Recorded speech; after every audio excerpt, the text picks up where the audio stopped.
আল্লাহ বলে দিলেন, ও পয়গম্বর আদম শুনো, জান্নাতের মধ্যে বসবাস করো, জান্নাতের মধ্যে যা কিছু মন চাই ব্যবহার করো, খাও দাও ফুর্তি করো, কিন্তু সাবধান সাবধান, ওয়ালা তাকরাবা হাযিহিস শাজারাতা, এই গাছের ফল খাইবা দূরের কথা, গাছের ধারে কাছে যাইতে পারবে না।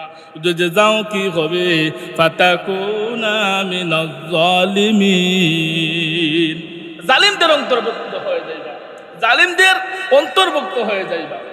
ভাইরা আমার, তাহলে শুনুন, যেহেতু আদম আলাইহিস সালাতু ওয়াস সালামকে কুরুমন্ত্রণা দিয়ে সেখানে পৌঁছাতে পারে না, হাওয়া আলাইহিস সালাতু ওয়াস সালামকে শয়তান কান্না বান্না যেত ধরনের ভান ধরার দরকার, সমস্ত ভান ধরল, সমস্ত ভান দইরা তখন সময় হাওয়া আলাইহিস সালাতু ওয়াস সালামকে পরামর্শ দিল, ও হাওয়া শোনো, এই গাছের ফল যদি খাও, এই গাছের ফল খাওয়ার পরে তোমরা জান্নাত থেকে বের হবে না। এই কথা শোনার পরে হাওয়া আলাইহিস সালাতু ওয়াস সালাম তো এই কথা বলে গেছেন, আল্লাহ দিয়ে বলে দিছিলেন, এই কথা বলে গেছেন। এই কথা বলে যাইয়া আসলে এটা আল্লাহর কৌশল, আল্লাহ বলে দিয়েছেন। আল্লাহ পৃথিবীর মধ্যে আদম জাতকে পাঠাতে চান, পরীক্ষা করতে চান, কে সিরাতুল মুস্তাকিমের পথে থাকে আর কে ভুল রাস্তায় যায়, এটা দেখার জন্য। ভাইরা আমার, হাওয়া আলাইহিস সালাতু ওয়াস সালাম যখন এই ফল খাইলেন, নিজেও খাইলেন, পরে হযরত আদম আলাইহিস সালাতু ওয়াস সালামকে খাওয়াইলেন। যখন খাইলেন, এই ফলের বৈশিষ্ট্য হলো, এই ফলটার বৈশিষ্ট্য হলো, ফলটা খেলে পেটের মধ্যে পায়খানার অবস্থা আসবে, পায়খানা ধরবে, পায়খানা করতে হবে। ভাইরা আমার, কিন্তু জান্নাত হলো পাক পবিত্র জায়গা, জান্নাতের মধ্যে কোনো দুর্গন্ধ নাই, জান্নাতের মধ্যে কোনো পায়খানা, কোনো রকমের দুর্গন্ধ, কোনো ময়লা আবর্জনা নাই। সেজন্য তো জান্নাতের মধ্যে আল্লাহ এই জন্যই বলে দিয়েছিলেন, এই ফল খায় না, এই ফল খাইলে তোমরা জান্নাতের মধ্যে থাকতে পারবে না। ভাইরা আমার, কিন্তু হাওয়া আলাইহিস সালাতু ওয়াস সালাম যখন এই ফলটা যখন কৌশলগত শয়তান যখন হাওয়া আলাইহিস সালাতু ওয়াস সালামকে খাওয়া দিল, হাওয়া আলাইহিস সালাতু ওয়াস সালাম খাইলেন।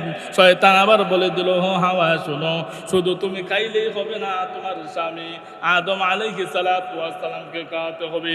শয়তান সাকসেস কামিয়াব হয়ে গেছে, শয়তান সে চলে গেছে, তার ইনজেকশন যেটা দেওয়া দরকার শেষ।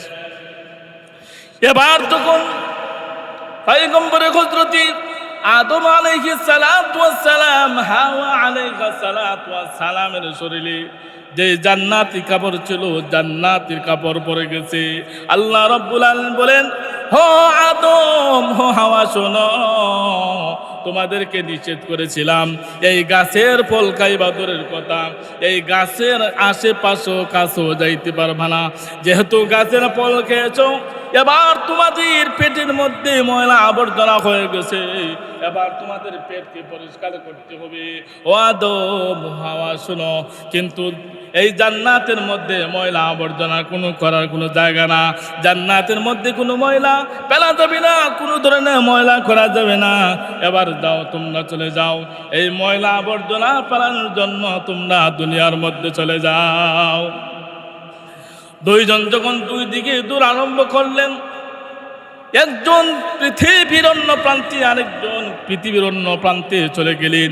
এভাবে আর আল্লাহর কাছে এরকম করে মোনাজাত শুরু করে দিলেন, রব্বানা যালামনা আনফুসানা ওয়া ইন লাম তাগফির লানা ওয়া তারহামনা লানাকুনান্না মিনাল খাসিরিন। আদম আলাইহিস সালাতু ওয়াস সালাম এত পেরেশান, এত কান্নাকাটি শুরু করে দিয়েছেন। কিতাবের মধ্যে উল্লেখ করা হয়েছে, পয়গম্বর হযরতে আদম আলাইহিস সালাতু ওয়াস সালাম কাঁদতে কাঁদতে এই চোখের দিকে দুই দিকে দাগ পড়ে গেছে, পানির, কান্নার পানির। আল্লাহ রাব্বুল আলামিনের কাছে মাপ চাইতে চাইতে এরকম করে পয়গম্বর হযরত আদম আলাইহিস সালাতু ওয়াস সালাম এক সময় আল্লাহ পাকের কাছে বলেন, প্রভু হে, আপনার হাবিব মুহাম্মদ সাল্লাল্লাহু আলাইহি ওয়াসাল্লামের উসিলায় আমাদেরকে মাফ করিয়া দাও। এরকম করে যখন বলেছেন, আল্লাহ রাব্বুল আলামিন তখন শুনি ওনার মুখের ভিতরে দিয়ে একটা বাক্য তুলে দিলেন, রব্বানা ظلمنا أنفسنا وإن لم تغفر لنا وترحمنا لنكونن من الخاسرين। এই দোয়া যখন করলেন, হে আল্লাহ, আমাদের রব, আমরা আমাদের নফসের উপর জুলুম করে ফেলেছি, আল্লাহ মেহেরবানি করে আমাদেরকে ক্ষমা করিয়া দাও, আমাদেরকে মাফ করিয়া দাও। এরকম করে যখন কাকুতি মিনতি শুরু করে দিয়েছেন, কিতাবের মধ্যে উল্লেখ করা হয়েছে হযরত আদম আলাইহিস সালাতু ওয়াস সালাম তামাম পৃথিবীর এক পার থেকে দৌড়ে দৌড়ে এসে আরাফার ময়দানে হাজির হয়ে গেছেন।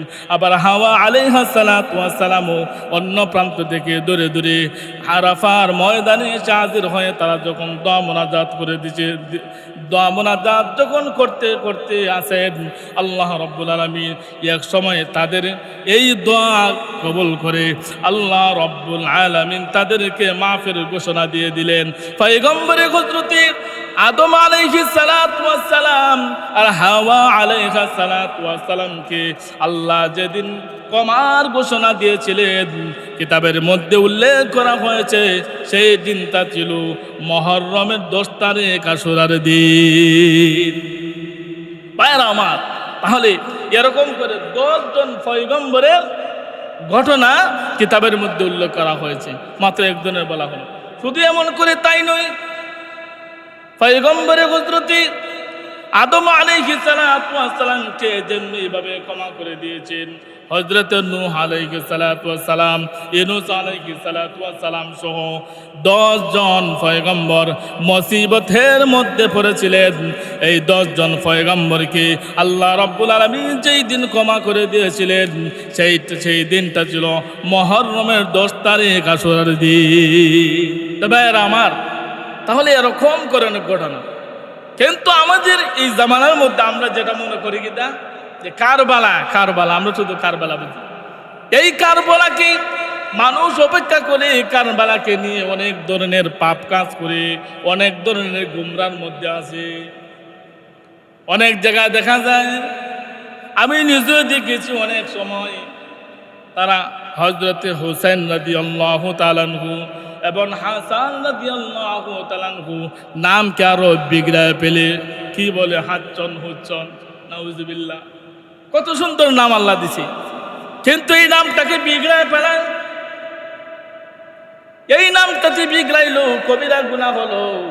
ওই কবিরা গুনাহ যে হয়েছে, যদি আল্লাহর কাছে তওবা না করে, তাহলে তার এই গুনাহ জিন্দেগিতে কোনোদিনও মাফ হবে না। এই যে নামটা বিগড়াইলো, তার কবিরা গুনাহ হয়ে গেছে। এই কবিরা গুনাহ যে হইল, এই কবিরা গুনার জন্য সে যদি তাওবা না করে, এমনি না তাওবা না করে, তাহলে তার গুনাহ মাফ হবে না। এই কবিরা গুনার জন্য কত কোটি কোটি বছর যে জাহান্নামের আগুনে জ্বলতে হবে, এটা আল্লাহ পাকই ভালো জানেন। ভাইরা আমার, সেজন্য হযরত হাসান হুসাইন রাদিয়াল্লাহু তাআলা আনহুর মহব্বত, ভালোবাসা আমাদের প্রত্যেকের ভিতরে থাকতে হবে। কারণ হযরত হাসান আর হুসাইন রাদিয়াল্লাহু তাআলা আনহু হবেন জান্নাতের যুবকদের সর্দার হবেন।